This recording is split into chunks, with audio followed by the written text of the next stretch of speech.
Hi everyone, welcome back to my channel. Today I'd like to share some travel tips with you, better to say some must-haves that you might want to take on your next trip. Without further ado, let's get started. So my first tip would be an extra bag. It might sound a bit strange, but in case you accumulate some more items, you just want to go shopping. It can save you money. Just take a shopper with you. It takes zero space. It's super eco-friendly. You won't need to buy an extra bag if you accumulate some more items that you can't fit in your luggage, baggage or whatever. The next item is collapsible water bottle or a silicone travel bottle. They really help you to stay hydrated on the go, and as you might see, they also take not a lot of space when they are folded. So if you're traveling light, this is something to think about. Adapters. If you're traveling with a lot of gadgets, really consider taking an adapter with you, because especially if you're staying in a hostel, you might find yourself in a situation when there is only one power outlet and you literally can't charge all your devices, which can be quite annoying. So consider taking something like this with you.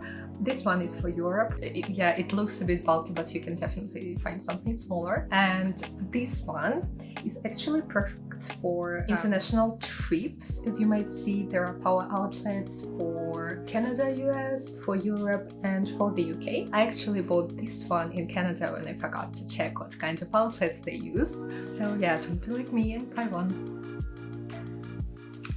Earplugs or noise-cancelling headphones. These are a game changer when it comes to blocking out noisy neighbors, kids, especially if you're traveling with means of public transportation. Just consider taking those, which will make your trip quite more enjoyable. And again, if you're staying in a hostel, earplugs is something really to think about, because noisy neighbors, snoring, And staying on the hostel topic, a lock and a key.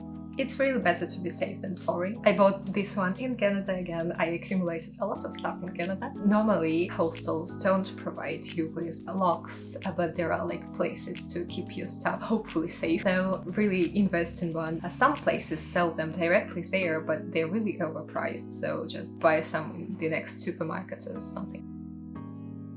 The next item would be a towel. You might think why should I want to take a towel with me? Having seen a lot of places, sometimes you wish you had your own towel. I prefer to have a smaller one, at least for my face, so sometimes you need an extra cloth to wipe something out. So yeah, just consider having your own towel with you. The next thing, a travel sewing kit.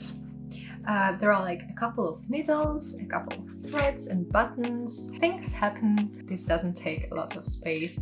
And I actually got this one in a hotel, but I tend to have it in my backpack. The matter is, if you're traveling only with hand luggage, they might not let you through because needles are technically forbidden. But if you have normal piece of luggage, then don't hesitate to take a small travel kit with you.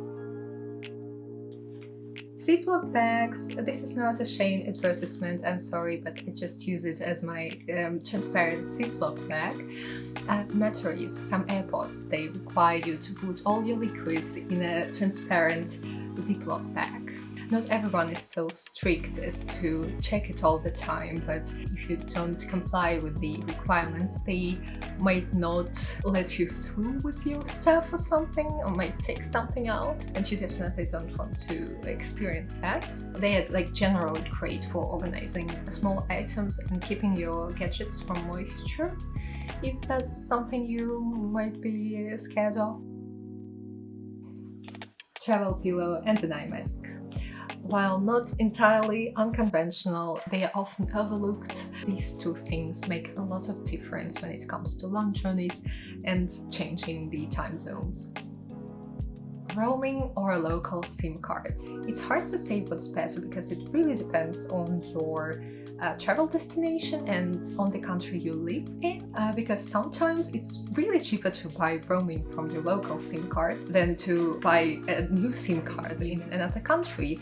It was my case in Canada, because in Canada it's quite expensive, as you may know. So I lived with my Ukrainian roaming for 4 months and I saved a lot of money. But sometimes it's vice versa, so just like inform yourself before going on a trip. Some people rely on the public internet, which is a bit risky in terms of security, and yeah, you might not always have public Wi-Fi somewhere around. A power bank, it might be overlooked, I don't know, just wanted to mention it anyway. A power bank can save you in the moments of anxiety when you sort of rely on your phone for navigation, for communication, for entertainment. So yeah, make sure you have at least one power bank with you, at least one fully charged power bank with you. So these were the items, guys, that I would take on my next trip. What you are going to take heavily depends on your travel destination and on your activities and like how you planned your trip, where you're going to stay, and so on and so forth. But I hope this video was helpful for you in a way. If you enjoyed this video, hit that like button and subscribe to my channel. Also let me know in the comments what topics would interest you in the future.